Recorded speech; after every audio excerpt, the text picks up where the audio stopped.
Hello and welcome to your daily dose of mind stuff. I'm Ed Reiner and I want to welcome you to this session. We're on day 55 of 100, and today in the Born Rich, we're going on to session 5, which is the mind and your greatest creation. In this session, Bob is really going to He's going to dive deep with this image that he gave us last time on the mind that he just briefly had touched. And if you've watched any of the other episodes, we've gone through this a lot. We constantly go through this because it is so important. This is the image here that he's going to be giving of the mind. And if you've seen this before, it's gotten a new makeover. Makes it a little easier to see. But he's going to be going over this image, and this is the mind, this is the body, the conscious, the subconscious, and here we have our sensory factors. Bob's going to go into this in detail and give you an understanding or a introduction of this concept that we received from Dr. Thurman Fleet. So without any further let's share the screen here. Sorry, I've moved things around. So let's just go ahead and go over to Bob, and afterwards I will see you in a moment. See you in a second.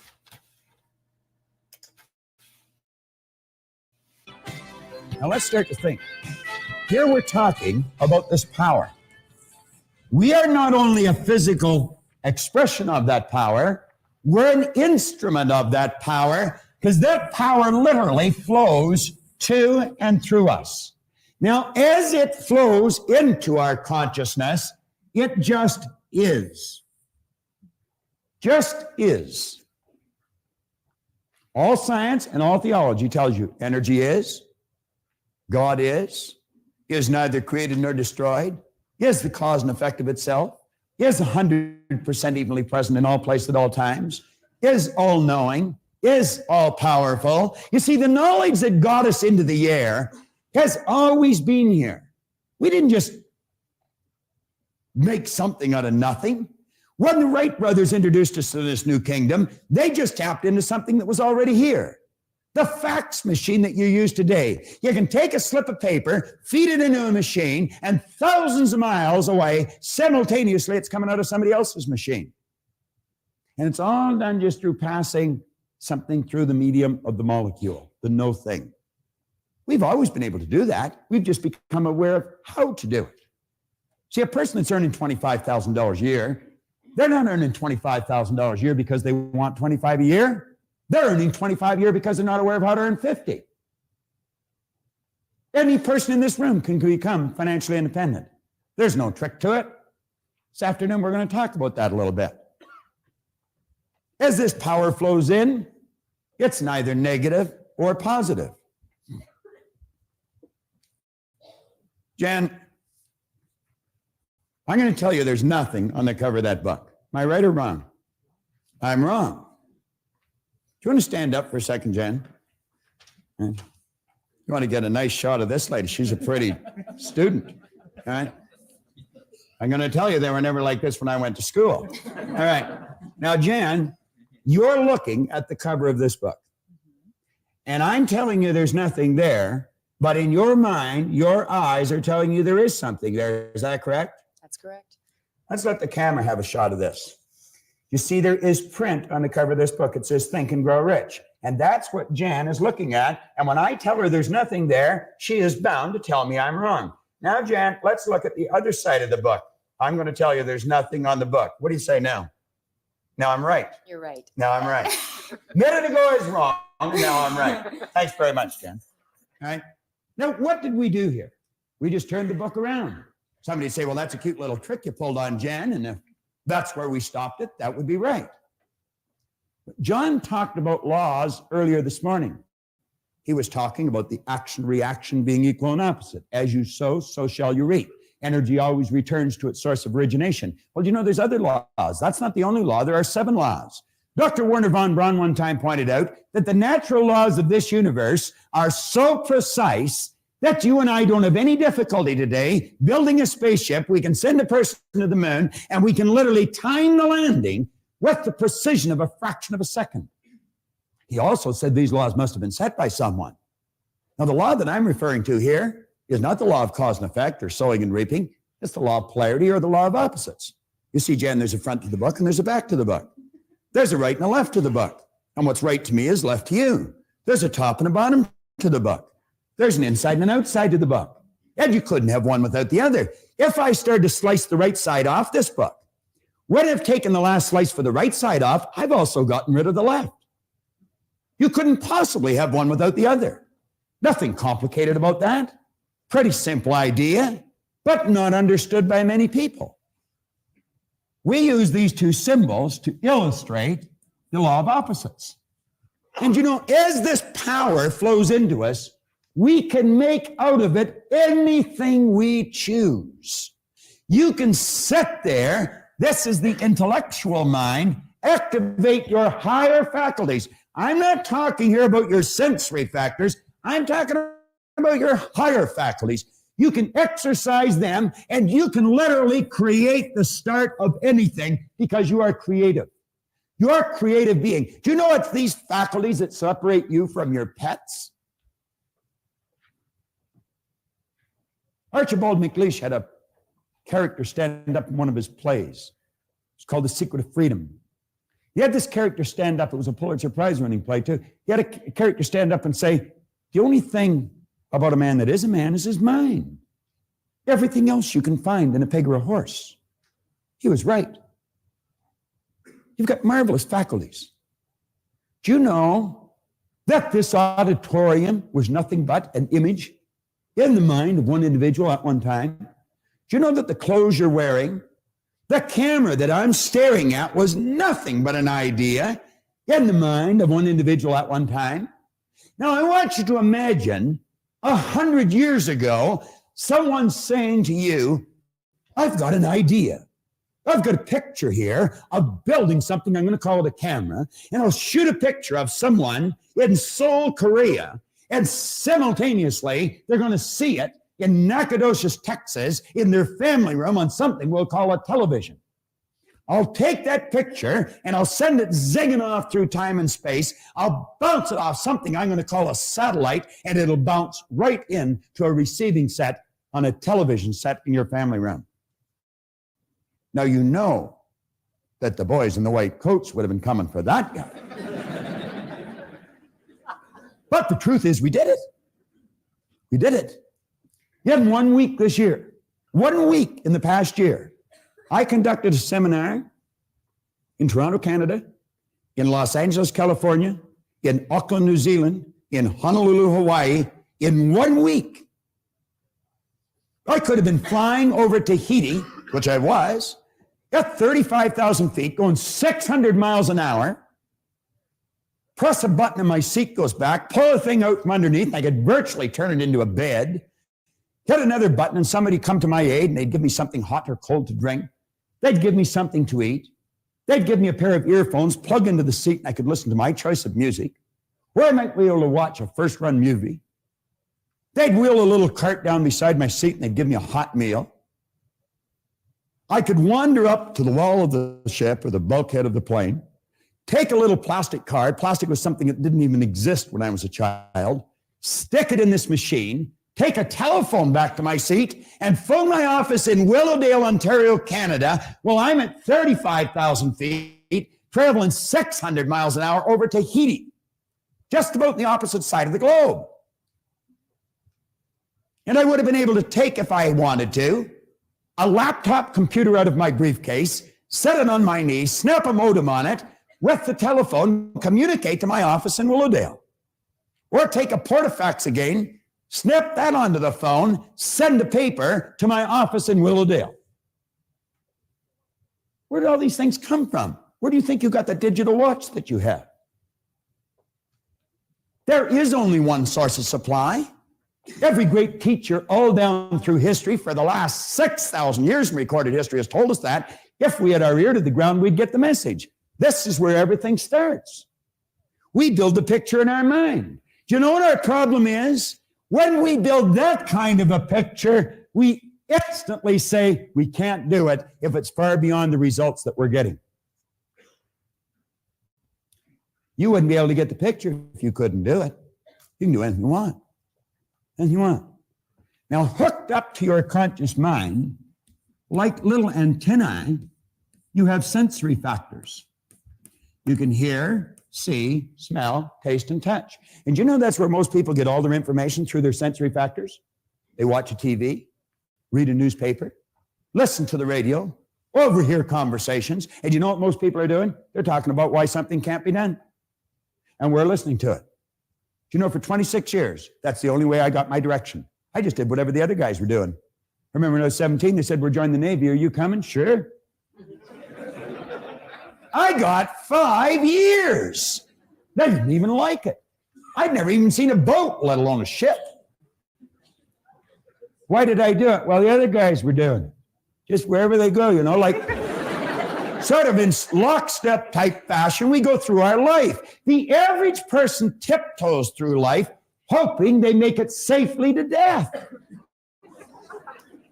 What a dumb game. That's not a practice run. We get one shot at it. You don't have a contract to live forever, you know. If you're going to let what you do be based upon what you hear, you better make certain the people that are giving you the advice are getting phenomenal results, or you're going to go where they're going. And I can be an authority on this. I am an authority on it. I spent 27 years doing it every waking hour. I know where they're going to lead you. Around in a circle, because that's where they're going. When an idea comes into your mind, you want to ask yourself this question. Don't ask whether it's wrong or whether it's right. See, Jan was right. There was something on the book. So was I right. There was nothing on the book. That's not the question. Do you know what the question is? Will that idea take me from where I am and move me in the direction of the star that I'm shooting at? Will it help me reach my goal? If it won't, I guarantee you it's going to take you in the other direction, because you're not going to stay where you are. That is certain. That comfort zone is a dangerous place to be. It's like Riggs said, it may be comfortable, but it's a bad spot. You have the ability, when someone gives you a suggestion that takes you in a direction other than where you want to go, you have the ability to consciously and mentally just reject that idea. And then you can go ahead and originate whatever idea you want. Now, as long as an idea is in your conscious mind, it'll have absolutely no effect on your physical body or what you're doing. No effect at all. It's when you take that idea and you turn it over to this part of our mind we refer to as the subconscious. It could be called universal intelligence. It's called by many different names. Superconscious. There's about 150 some names you can put on here. The early Greeks referred to this part of our personality as the heart. You see, they pointed out that as you think in your heart, so are you.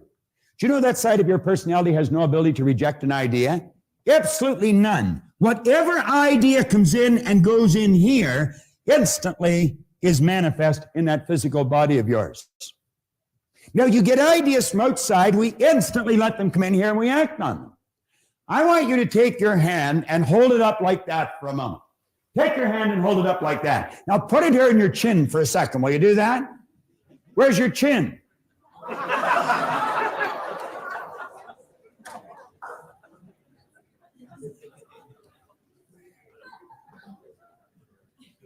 Why did you put your hand here? Do you know why you put your hand there? Because I put my hand there. You said, well, that's what you said to do. I'm going to suggest you weren't thinking. I'm going to suggest you just let that idea go right into your subconscious and you automatically acted on the idea. If I said, follow me, I'll show you how to win. Are you just going to follow me? Well, are you going to ask yourself, does that person know what he's talking about? Does she know where she's going? Why would you go for someone for financial advice that's flat broke? That doesn't make any sense, does it? Why would you go to a sick doctor to find out how to get healthy? Do you want to know why we do it? We're in the habit of doing it. And you know what a habit is? A habit is something you do without giving it any conscious thought. And you know that most people live by habit. They don't think. Bell Vanderwall used to point out if most people said what they were thinking, they'd probably be speechless. The late and great Dr. McFarland from down in Kentucky said 2% of the people think, 3% of the people think they think, and he said 95% of the people would rather die than think. I was reading an article that was written on George Bernard Shaw. And the author was reporting that Shaw one time said the average person thinks 2 or 3 times a year. He said, I've gained an international reputation with myself thinking 2 or 3 times a week. I was driving over here this morning with Linda, my wife. We had a real interesting occasion this morning at the house. Colleen, my daughter, got up to have a shower and turned on the tap and took it right off in her hand. The water goes right across the rim. And of course, being the mechanically inclined person I am, I didn't even know how to shut it off. So we had a fountain going sideways in the bathroom. The only way Linda knew how to turn it off was shut all the water off in the house. This happened at 5:45 this morning. Needless to say, that was a nice way to start to wash your hair and have a shower and brush your teeth. So I thought, what'll I do? I could see this hole and I didn't know what to do. So I went and got a broom handle and shoved it in the hole. That's exactly what I did. But that didn't work. Well, if you wanted to see a comedy, you should have been in our house this morning. Here's Linda holding the tap on while Colleen's having a shower and having a terrible time trying to adjust the hot and cold. Then Colleen scurried away with her towels around her, and in I go. And I got the water pouring on me, my hair full of soap, and it went ice cold. Linda said, hurry up, it's freezing. Then she said, it's burning me. Well, we finally got the soap off and we got through the operation. And I understand there's a plumber over there doing what I'm not aware of how to do. And I have no intentions of learning either, I might tell you. But you know what she was saying on the way over? She said, well, we sure got creative early, didn't we? Then she said something interesting. She said, you know, there would be some people, that's the only time they ever originate a creative thought in their life, when they meet some kind of a catastrophe like that. And you know, that's true. That is the truth. That's the only time when their back is right against the wall that they'll think of something different. What's a different way to do what you do? What's a better way to do what you do? What's a different way to strengthen your relationships? What's a better way to improve your income? Do you know if you're still running your company the way you were running it 5 years ago, you're going out of business? That's true. You've got to do it different. And by that, I mean you've got to do it better. You've got to become more effective.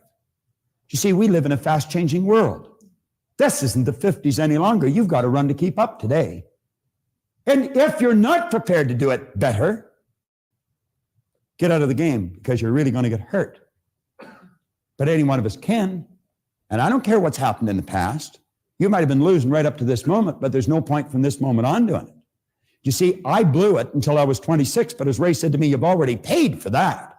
You don't have to pay twice. Start to think. And he says, if you choose an idea and you place it in here, instantly and automatically, you move this thing called a body, which is nothing but a mass of energy, into a new vibration. That causes it to act different. You see, the action is caused by the vibration. If you're entertaining a negative idea, and this is the emotional mind, by the way, and you let yourself get emotionally involved in the negative idea, you instantly move your body into a negative vibration. There can be no intelligent action come from a negative vibration, ever. If energy is in a negative vibration, it must move into negative form. Science will tell you one of the first laws of energy is that energy is forever moving into form. And you know what religion calls this? They call it prayer. Prayer is the movement that takes place between spirit and form with and through an individual. Do you know most people are praying for what they don't want? They're talking about what they do want. They treat God as some cosmic bell captain that's just going to run because they spoke. But it's not the way they think. They wish positive and think negative. If you're in a negative vibration, as John will show you tomorrow, the only thing you can attract to you is something negative. How do you change? Well, one good way is consciously pick the people you associate with. Pick with people who are winning. Go mix with them. Do what they do. You're going to find that some of your family, some of your relatives, some of your friends, people that you love, are in a negative vibration. That doesn't mean you divorce yourself from them. Just don't go as often and don't stay as long. Makes good sense. I had a good friend of mine a number of years ago, Harold Brennan. He's still a good friend of mine. Harold one time said, if you don't want to catch fleas, you don't sleep with the dog. Not bad advice. Now, let's just change gears here a bit. You come up to a person and you say, hi, how are you today? You never hear a person say, oh, I am consciously aware that I'm in a negative vibration. I've never heard anybody say that. You know what you will hear people say? I don't feel that good. What do they mean? Well, we invented words to describe situations. Feeling is a word we invented to describe our conscious awareness of the vibration we're in. When a person says, I don't feel very good, what they're saying is, I'm consciously aware that I'm in a negative vibration. Now, because of their ignorance, and I mean that, unfortunately, we use the word ignorant more often than not. We should be using the word rude. Not everyone's rude, but everyone's ignorant. We just don't know some things. But because of their ignorance, they don't know that they're causing themselves to feel bad. So they'll say, she really makes me mad. He really upset me. Oh, I'm glad you weren't there. It just made me sick. It can't make you sick. He can't make you angry. She can't upset you. You got to do it to yourself. Boy, that's a heavy load, isn't it? I am responsible for how I feel, and you haven't got anything to do with it. I'd say, hell, I don't want to play that game. Fine, lose. You see, it's like Wayne Dyer said, if you think other people are the cause of your problem, you're going to have to send the rest of the world to the psychiatrist for you to get better. Now, you know how successful you're going to be trying to pull a deal like that off. Let's become aware when we're not feeling good, when we're not doing the things that give us the results we want, we are emotionally involved with a destructive concept that we put in here ourselves. Let's consciously and deliberately build a positive idea, get emotionally involved with a positive idea, and simultaneously we move into a positive vibration. Everything changes. That takes some mental strength. How do you develop? I'll tell you exactly how to develop it. Sit and watch the tape that you're watching every day for a month. Every day for a month. You say, well, I don't have to watch it every day for a month. No, you don't. You only have to until you want to, and then you don't have to any longer. It's that simple. But I'll tell you this, you hear it over and over and over and over and over and over and over again, and one day, bang, something's going to happen inside, and you're going to realize when you say that she upset me, that she didn't do it at all. You did it. And you know what you're going to do that day? Change it. And you'll never again go through life thinking other people upset you. And if periodically you let somebody somebody else stick a negative idea in your subconscious mind, you can instantly correct your direction because at least you know where the problem lies. Is that basic? Yeah, I think it is. I think it is. Now follow me closely here.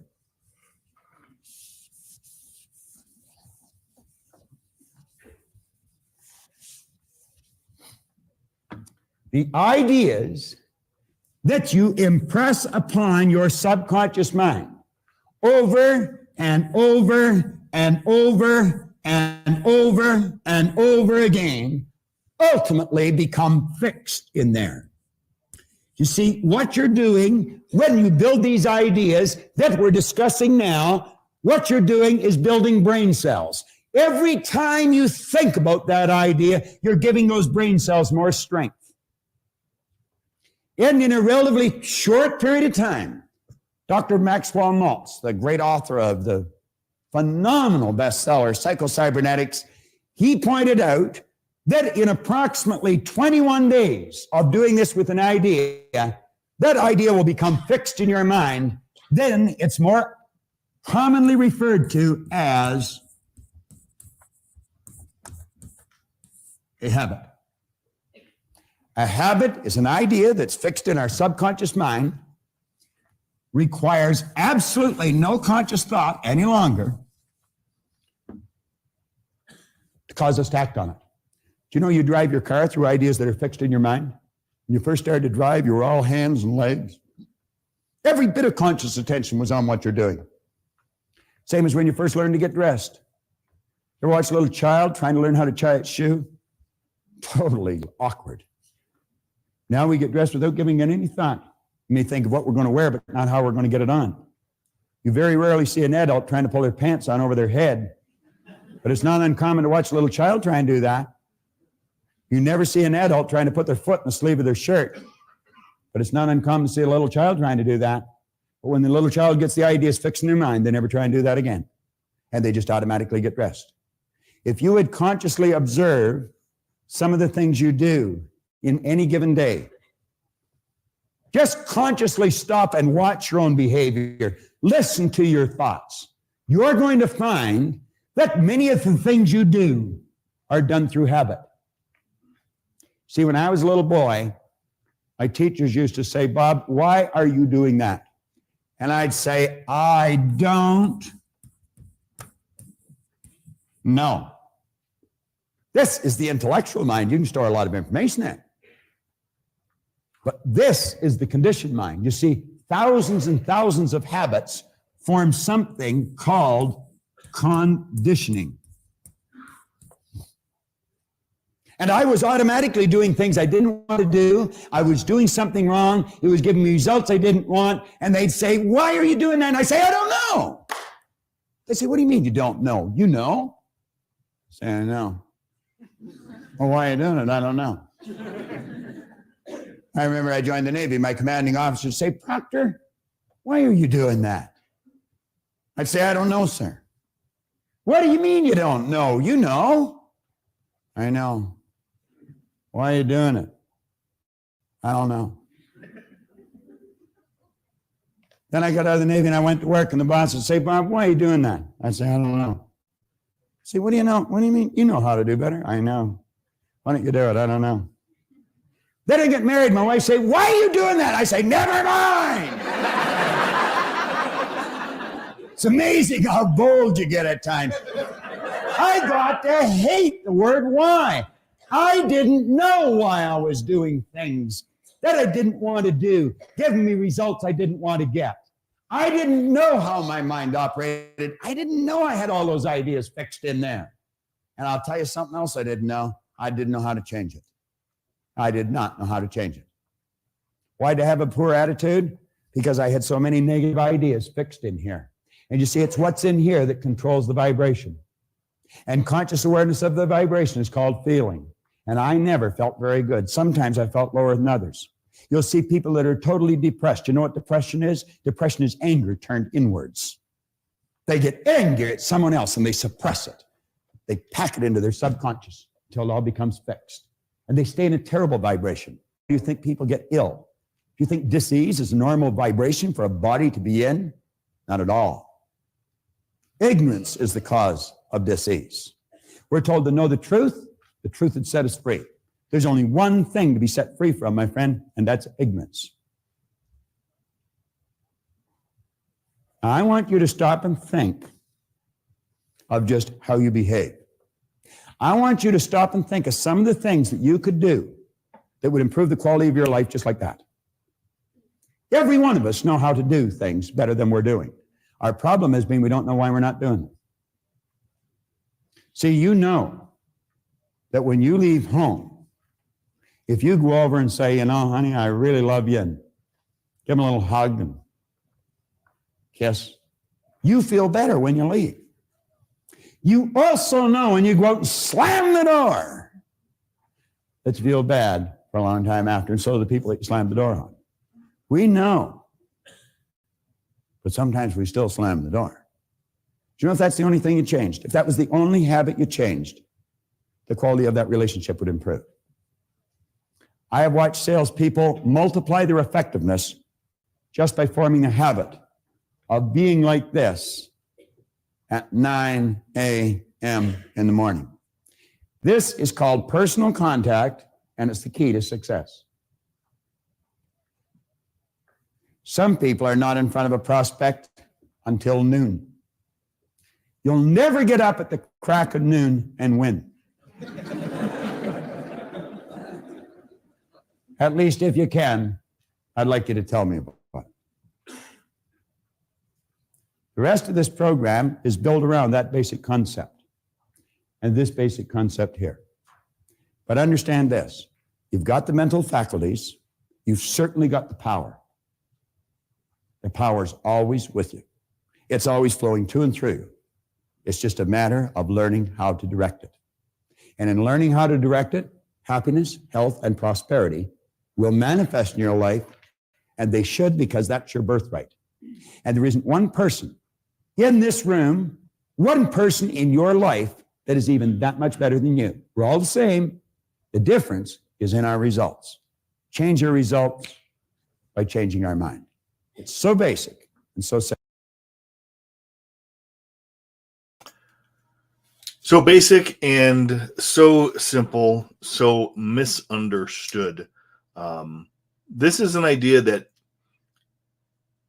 when you get it, things really can start to change. So